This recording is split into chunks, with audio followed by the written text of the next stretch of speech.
Hello bachcho, let's read the question. In figure, a particle of mass m1 is equal to 0.67 kg is a distance d is equal to 23 centimeter from one end from a uniform rod with length L is equal to 2.5 meter and mass m is equal to 4 kg. What is the magnitude of gravitational force F of the particle from rod. Question में हमें diagram दिया हुआ है। Question में हमसे कहा गया कि एक मास m1 है, जो कि ये गोल हमें दिया हुआ है, मास m1 है, और एक रॉड दी हुई है जिसका मास हमें दिया हुआ है m, कैपिटल M, यानी कि 4 kg।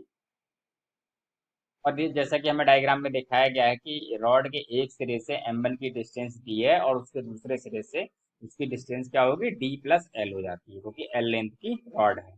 तो हमसे पूछा गया है कि जो टोटल ग्रेविटेशनल फोर्स है उस पार्टिकल पर इस पूरी रॉड की वजह से वो कितना होगा। सबसे पहले हम डिस्कस करते हैं की कॉन्सेप्ट क्वेश्चन का। की कॉन्सेप्ट में हमसे जैसे कि हमसे क्वेश्चन में पूछा गया है कि मैग्नीट्यूड ऑफ ग्रेविटेशनल फोर्स, तो हमें पता होना चाहिए ग्रेविटेशनल फोर्स, कोई दो ऑब्जेक्ट अगर ऐसे हों, उन दोनों के बीच में ग्रेविटेशनल जो फोर्स होता है एफ, वो क्या होता है, बराबर होता है। जितना इस पे लग रहा होता है उतना ही वो दूसरा उस पर लगाता है।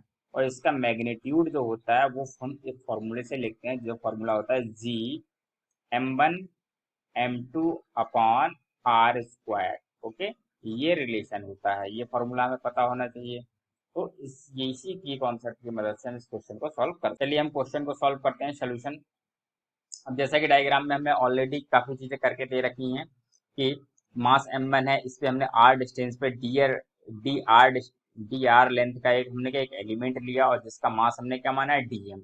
ठीक है, तो हम dm को क्या लिख सकते हैं, dm की वैल्यू हम निकाल लेंगे, इसका मास कैसा होगा, जैसे कि इस पूरी लेंथ, पूरी रॉड का जो मास है वो कितना है, रॉड का मास है कैपिटल M।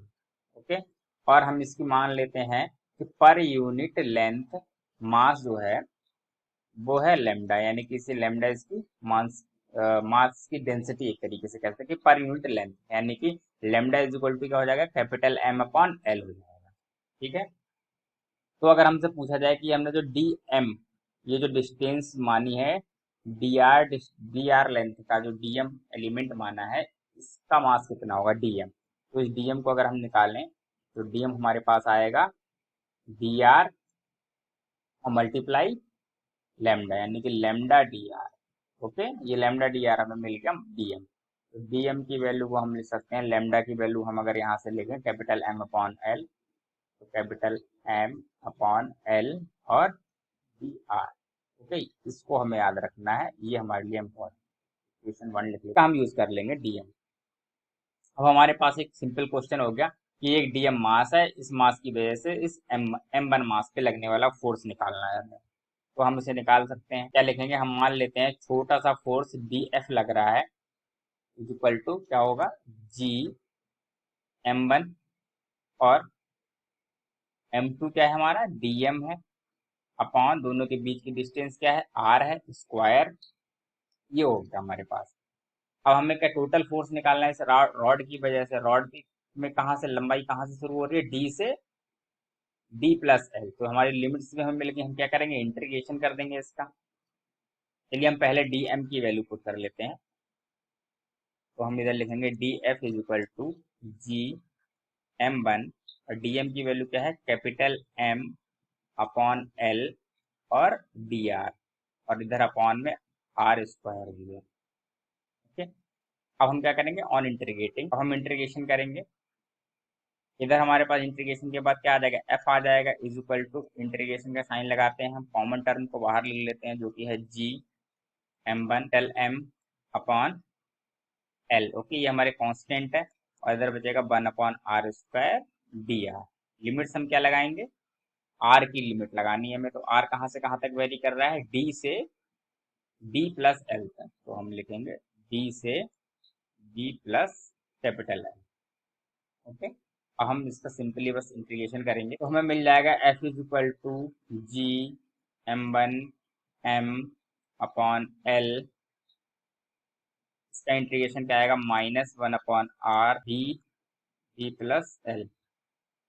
लिमिट्स हम पुट कर देंगे तो हमें मिल जाएगा G m1 capital M upon L, और माइनस का साइन है और लोअर लिमिट अपर लिमिट हमारे पास, तो हम पहले लगा लेते हैं 1/d माइनस 1/b प्लस, तो जब हम सॉल्व करेंगे तो हमारे पास आएगा g m1 m upon L, ऊपर बचेगा L, फिर बचेगा d g plus L। Okay, ये हमारे पास बच जाएगा, L से L कैंसिल हो जाएगा, तो हमें मिल जाएगा f की value g m1 capital M upon d g plus L। यह हो गई फोर्स की वैल्यू। अब हम अपनी जो गिवन वैल्यू है वो हम सारी पुट करके इसका कैलकुलेशन करके वैल्यू निकाल लेंगे। m1 की वैल्यू हमें दी हुई है, g की वैल्यू हमें पता है क्या होती है, 6.67 इंटू 10⁻11, और m1 की वैल्यू हमें दी हुई है